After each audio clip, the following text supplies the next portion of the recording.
ভগবান বুদ্ধের বিশাল মাপের হৃদয়, শ্রী শঙ্করাচার্যের তীক্ষ্ণ মেধা, শ্রী চৈতন্যের ঈশ্বর প্রেম আর যীশু খ্রিস্টের জ্বলন্ত ত্যাগ।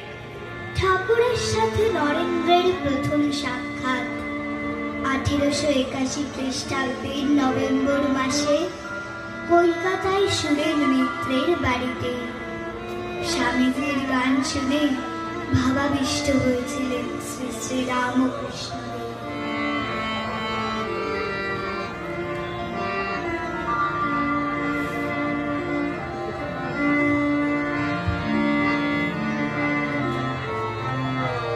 সত্য